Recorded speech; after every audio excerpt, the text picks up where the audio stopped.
A day in the life of Mr. Plant.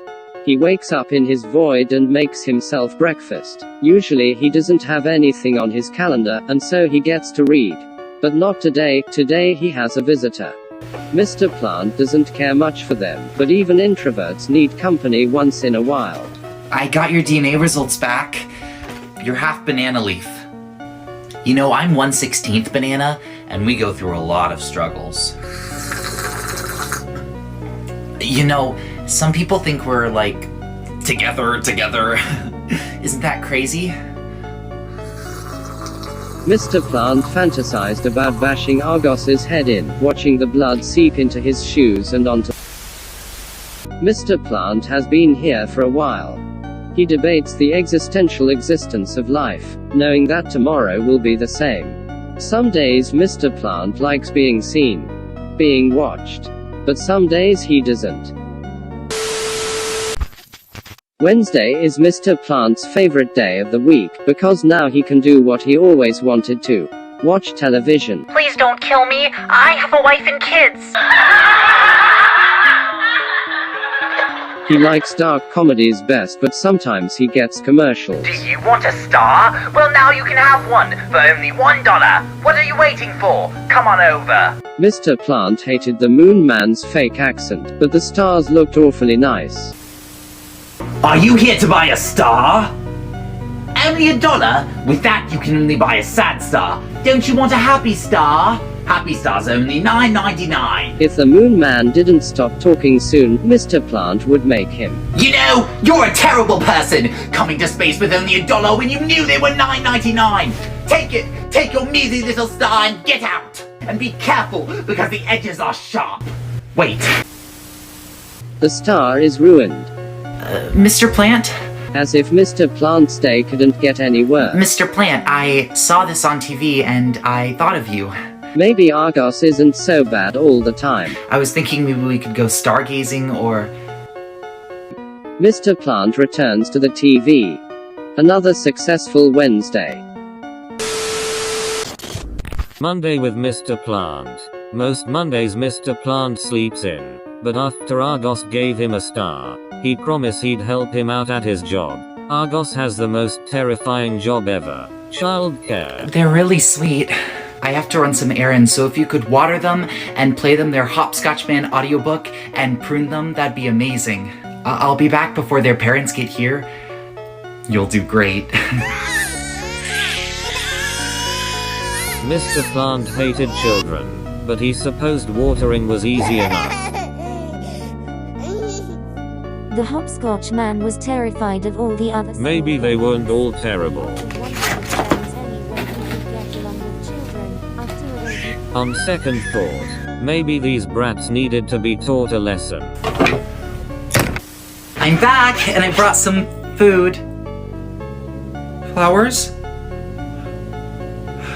Flowers? Outside of the void, Mondays are always terrible, so Mr. Plant doesn't count today as a loss. Plus, children weren't so bad when they were quiet. Thursday with Mr. Plant. This Thursday Mr. Plant is watching television. Argos has a new job.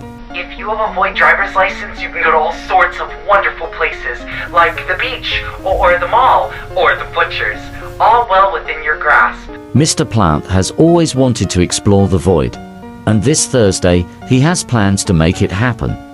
Are you here for a void driver's license? Do you have identification? This'll do. You're half banana leaf? Banana leaves can't drive, you're gonna fail. Sit over there until I call your name. Mr. Plant sat and waited for what felt like an eternity. Plant, mister. Keep driving slow. I'm gonna need you to make a right turn up here. Mr. Plant couldn't help but think about the clock's comment from earlier. It filled him with a burning rage. What did this clock know about him and his driving experience? Turn right! Well, this time it was an accident. Mr. Plant figured it isn't much of a loss. After all, with a television, you can visit far-off worlds without leaving your void. Plus, now he can keep time. A day in the life of Argos. Argos wakes in his void and does his daily manifestation. He's been here a while. After doing his manifestation, he sits down to observe his shrine. It's perfectly normal to have a shrine of your best friend, even if that best friend got you fired from your job. My therapist told me so. He's a man of few words. Argos was fired from his last job, so now he's a mail carrier. Hello, Void Postal Service. Do you have any mail for me to deliver?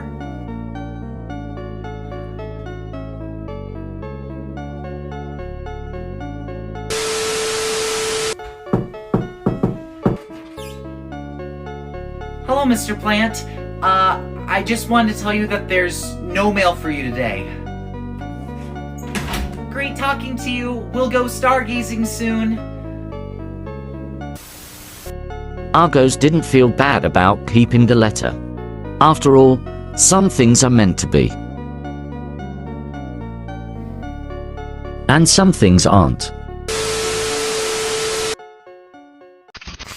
Sunday with Mr. Plant. It's 3 a.m. and Mr. Plant can't sleep.